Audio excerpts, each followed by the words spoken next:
다음 달인 11월에 출시를 앞두고 있는 신형 그랜저의 생산 정보가 드디어 파악이 되었어요. 생산이 시작된다는 것은 출시가 지연될 가능성이 극히 낮아진 것이고요. 조만간에 출시 일정이 확정될 것 같네요. 빠르게 알아보시죠. 안녕하세요, 연목구름입니다. 새롭게 출시될 신형 그랜저의 출시가 2달 앞으로 다가왔다는 소식을 알려드린 적이 정말 엊그제 같은데요. 이제 한 달 뒤에는 신형 그랜저 출시와 관련된 세부적인 소식을 알 수 있을 것 같네요. 생산 및 출시 일정이 그랜저 GN7 오너스 클럽에 의해서 확인되었습니다. P1에서 현재는 P2 단계의 테스트 차량이 포착이 되고 있고요. 다음에는 선행, 양산 차량을 확정하죠. 사실상 디자인을 포함해서 기본적인 테스트는 모두 마무리가 되었다고 해야겠죠. 많은 분들이 사전 계약을 시작할 때 차량을 생산하기 시작하는 것으로 알고 계신데, 사전 계약 또는 공식 출시를 하기 전에 일정 수량을 먼저 제작하게 됩니다. 선행 양산이란 것은 쉽게 생각하면 운동을 본격적으로 하기 전에 준비 운동을 하는 것과 비슷한 단계인데요. 앞으로 22일, 11월 1일부터 선행 양산이 시작된다고 하네요. 첫날 20대를 시작으로 둘째 날 30대, 넷째 날 50대, 8일이 되면 110대로 크게 늘리게 되고요. 11일이 되는 시점에서는 하루에 200여 대를 생산한다고 하네요. 이렇게 2주 동안 생산이 되는 총량은 1000여 대인데요. 초기에 선행, 양산된 차량은 일반 차량 판매보다는 현대자동차 내부의 시승용, 광고 촬영용, 전시장, 대리점 등으로 배정되게 되죠. 또한 선행, 양산 단계에서 조립성이나 품질 등을 확인하게 되는데, 문제점이 발견되지 않는다면 이후부터는 본격적으로 물량을 늘리면서 차량을 생산하게 됩니다. 따라서 이미 양산차를 위한 생산 설비와 작업은 거의 마무리가 되었고요. 11월 15일 이후부터는 하루에 200여 대를 생산하기 때문에 한 달이면 최소 4천여 대를 생산할 수 있는 설비 능력을 갖추게 되죠. 그렇다면 반대로도 한번 생각해 봐야 될 것 같아요.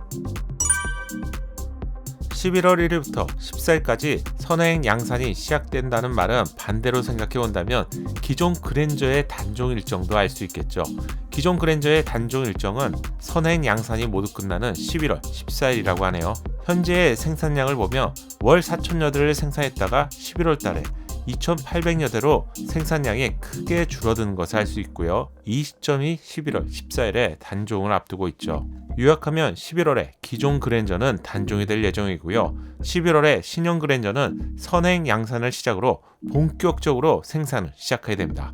이렇게 된다면 다음으로 궁금한 점이 과연 여러분이 신청하신 차량은 생산이 되는지, 이 부분이죠. 엔진 라인업은 경쟁 차량이 기아 K8과 동일하다고 알려드렸는데 2.5 가솔린, 3.5 가솔린, 사륜을 포함한 3.5 가솔린 차량이 최상의 차량이 되겠죠. 친환경 라인업으로 3.5 LPG, 그리고 가장 많이 선택할 차량이 바로 1.6 하이브리드 차량인데요. 하이브리드 차량은 내연기관의 마지막이면서 연비wan과 좀 더 높은 성능, 그리고 정숙성까지 제공하기 때문에 하이브리드 차량이 현재 자동차 시장의 주인공이죠.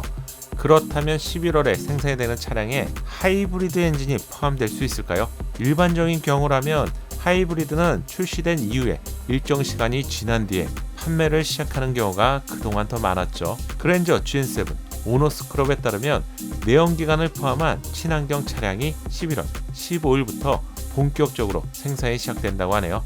따라서 많이 걱정하시는 하이브리드 차량이 올해 과연 출시될 수 있을까, 이런 걱정은 일단 안 하셔도 될 것 같네요. 다만 걱정이 되는 부분이 바로 생산량인데요. 연간 생산량을 기준으로 보면 일반 차량이 95,000대, 친환경 차량이 29,000대 수준으로 하이브리드를 신청한 분들이라면 상대적으로 좀 걱정이 될 것 같은데요. 최근까지도 반도체 수급 이슈도 있고요. 소비자와 다르게 제조사 입장에서는 원가 비중이 높아지기 때문에 조금 망설이는 부분도 분명히 있겠죠. 우선 내연기관이 훨씬 많은 이유를 알려드리면 렌탈이나 리스 등의 법인 수요가 유난히 많은 차량이 그랜저이죠. 그래서 제가 이전 영상을 통해서 인기 차종을 빠르게 받는 방법을 알려드렸어요. 신차를 주문하고 빠르게 받고 싶은 것은 공통적인 마음이죠. 이건 좀 짧게만 얘기하고 넘어갈게요. 내가 만약에 신차를 구입하기 위해서 사전 계약 등으로 빠른 순번을 배정받았다. 이게 최고의 방법인데요. 하지만 이렇지 못한 경우가 더 많을 거예요. 다른 좀 빨리 받는 방법이 있는데, 렌탈이나 리스는 수백 대부터 수천 대를 현대차와 별도로 계약해서 받죠. 당연히 수요 공급 원칙에 따라서 물량을 좀 더 빠르게 배정받을 수 있습니다.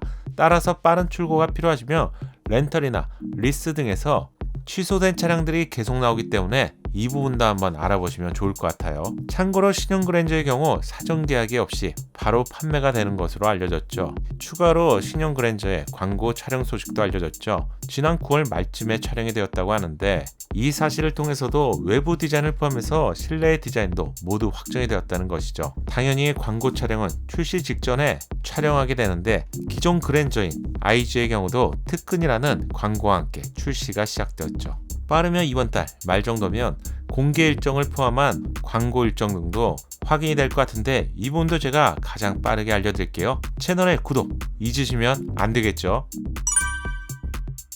신형 그랜저에 적용될 경량화 기술도 파악이 되었습니다. 내연기관 시대에 경량화는 무게를 당연히 줄이는 거고요. 동시에 연비를 높일 수 있는 중요한 기술이죠. 또한 가벼워진 무게는 보다 민첩한 운동 성능을 제공하게 됩니다. 제네시스 G80, GV80이 처음 공개가 되었을 때 도어에 알루미늄 소재가 적용되었다고 알려드린 거 기억하시죠? 이게 엊그제일 같은데 현대차의 그랜저에도 경량화를 위한 다양한 기술이 적용되는데요. 신차가 나오면 자동차 전문가이신 더모스트와 함께 새로운 신차의 하체 분석 영상을 빠지지 않고 알려드렸는데 꼭 체크하는 부분이 바로 실러 부분이죠. 차량에 구조물을 붙이는 실러는 상당히 많은 양이 사용되는데 제네시스 차량이 발표가 되었을 때 함께 공개된 자료를 보면 실러의 무게가 기존보다 약 38% 정도 경량화되었다고 했죠. 만약 중량이 1500kg인 세단의 경우 5%가 경량화가 된다면 1425kg가 되는데요. 이렇게 되면 연비 부분에서 1.5%가 더 높아지고요. 동력 성능 4.5%, 그리고 사고 시에 4.5%의 충돌 에너지를 더 줄일 수 있다고 합니다. 연비뿐만 아니라 충돌 에너지까지 줄인다니 무게가 얼마나 중요한지 알 수 있고요. 추가로 최근 공개된 전기차 EV6에서도 보신 분들이 있을 것 같은데 제동을 위한 디스크의 재질도 과거에는 주철만 사용이 되었는데 두 가지 이상의 소재를 적절하게 사용한 듀얼 캐스트 방식으로 최신 차량에서 적용되고 있죠.